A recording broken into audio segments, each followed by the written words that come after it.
So us Americans have this habit that's considered normal in the US, but it's actually considered very rude here. So for example, we'll go up to somebody and we'll say, "Excuse me, could you please give me directions to this place?" Or, "Excuse me, could you tell me how much this thing costs?" And that's considered very, very rude here because you must start every interaction with a greeting. You have to say like, "Hola, buenas tardes, hola, buenos dias," like, "Hi, good morning, hi, good afternoon," and then go into asking what it is that you want. Even if you say please, it's still considered rude if you don't start it with a greeting.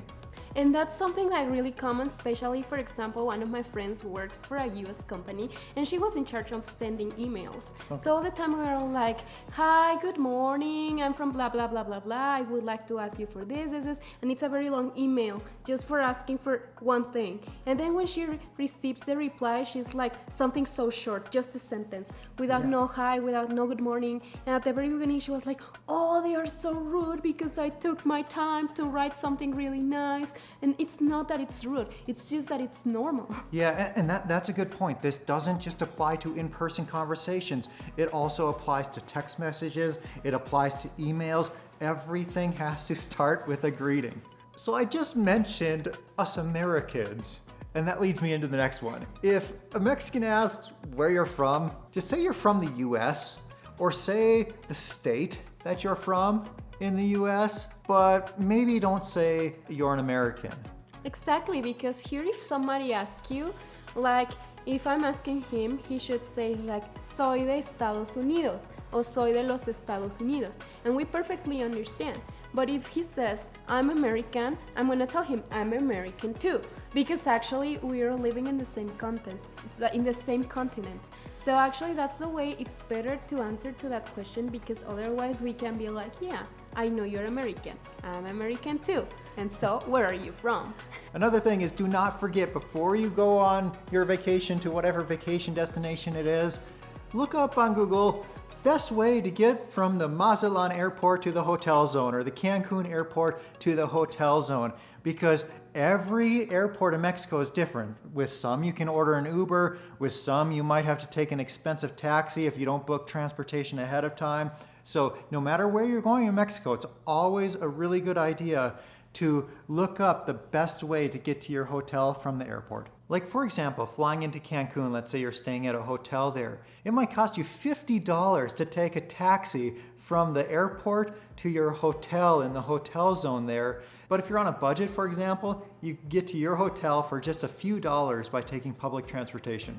The next thing is, do not forget that the greetings are different here. So if I'm greeting a woman who I don't know, I'm gonna go like this. And I'm gonna give a little kiss next to her cheek. I'm not gonna kiss her on the cheek, not that. It's not actually kissing the person, it's just like getting closer and it's like, okay, to each other, and that's all. And it's accompanied by a hug. If she were a man and I were a man, I am a man, but we're gonna go like this. We're gonna handshake. But if it's a woman and a woman, you greet like you do with a man and a woman. So if there's any woman in the interaction, it's a kiss next to the side of the cheek. If it's two men, it's a handshake. Yeah, and be careful, because it will happen once to a friend where we were meeting each other. So my friends, both males, kissed each other because they were kissing. We were like three girls and two males. This guy arrived, so he started kissing us like the girls, and then he was like, after kissing three girls, he kissed the man. So both men kissed each other, and all of us were like, "Oh!" Obviously, he was bullied the whole afternoon, and probably if you have Mexican friends and if you kiss your male friends here in Mexico, you're gonna be bullied forever. So avoid it. So when you come to Mexico on vacation, you'll probably want to bring copies of your important documents, like copies of your passport and things like that.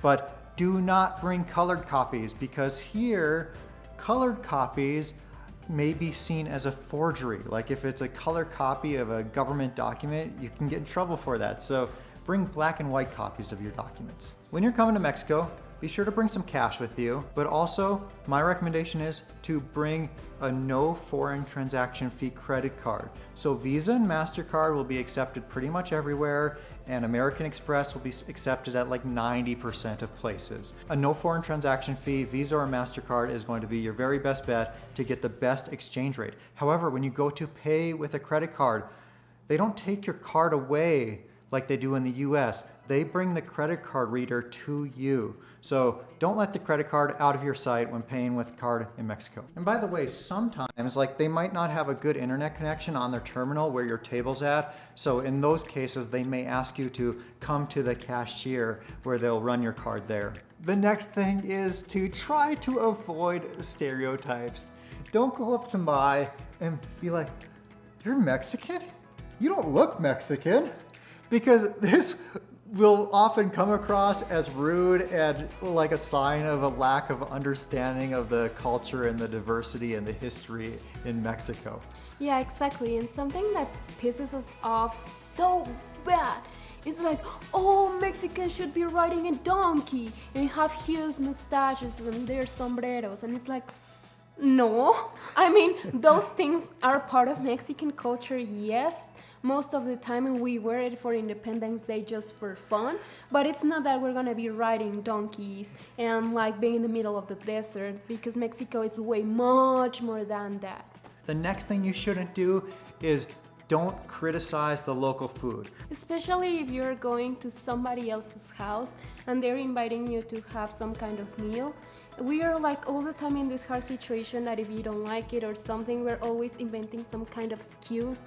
Like it's like, I'm so full, I can't eat anymore. Or we try to eat it slowly, but we never leave the food in the plate. So it's just like, try it on, be respectful, and if you really can't eat it or don't like it, don't say anything at all, just leave it there. But the truth is, when you come to Mexico, you're going to experience so much awesome food. And those times when you don't like the food, they're pretty few and far between.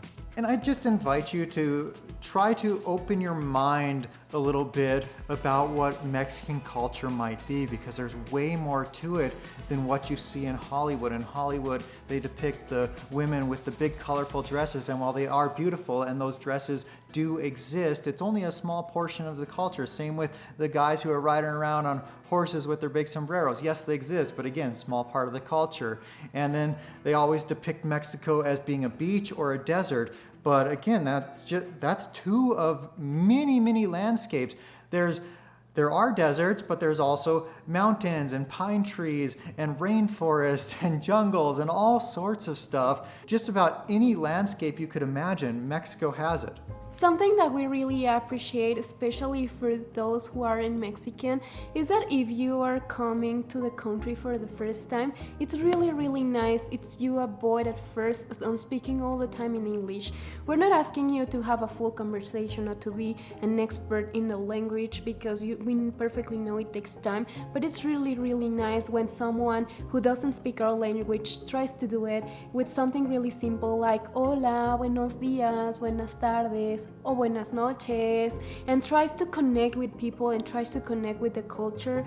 That's gonna make a lot of things easier for you if you are coming to your next trip to Mexico.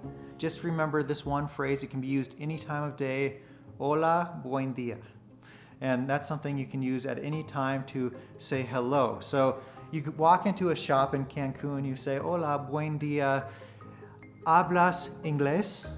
And then that's a nice, smooth transition into English, and it will come across as much more cultured and not rude like it would if you walked into the shop and just started talking to them in English. But like, let's say you're at a Mexico vacation destination and you go somewhere and somebody greets you in English. Well, then you could start talking to them in English. That's okay, because they've already switched the language for you. But again, don't be afraid of speaking Spanish. No matter if you think that your Spanish is not as good, always try it. We're not gonna laugh, we're not gonna make jokes of you. We really, really appreciate that. The next thing is, don't forget that Mexico is a tipping culture, but the tipping culture is a bit different than it is coming from the US, for example. So throughout Mexico, if you're going to your typical restaurant, The average tip is between like 10 and 15%. 10 for good service, tip 15% for great service. If you want to be considered a good tipper while staying within cultural norms, 15% is generally a good guideline to stay within. So who do you tip for in Mexico? Pretty much anybody who's helping you. So if you have a tour guide, yes, that would be a situation when you tip. If you're staying at a hotel and you have a housekeeper, tip your housekeeper a little bit. If you're going out to the pool at your resort and somebody's laying a towel out for you and preparing your chairs for you, tip that person.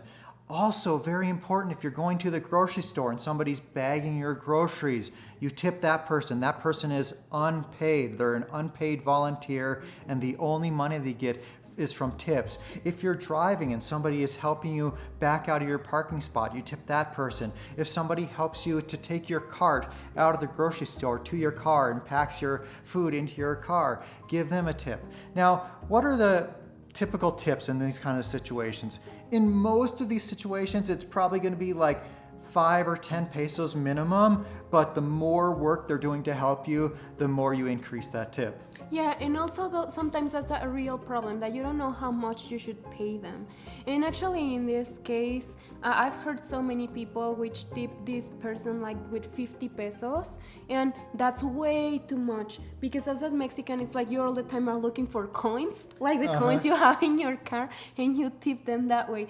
Yeah, but I mean, like giving them a 20 or 50 peso bill isn't too much if there's a housekeeper cleaning up your dirty room, but that's taking them 30 minutes, right? Not 2 seconds to do whatever it is they're doing to help you out. A couple places where tipping differs from the US is here, it is not customary to tip taxis, and it's typically not customary to tip street food. So if you're getting esquites, the cups of corn, you're probably not going to tip for that. If you're getting a cup of fruit, you're probably not going to tip for that either. You just pay whatever price it is. The next thing is to be very careful about delivering criticism of Mexico or of any people or anything like that, because oftentimes it can be taken in a very bad way. And I noticed that Maya is always looking for the nicest possible way to say something that bothers her. So we're all the time thinking so much about how should we say things, and sometimes that can be really confusing because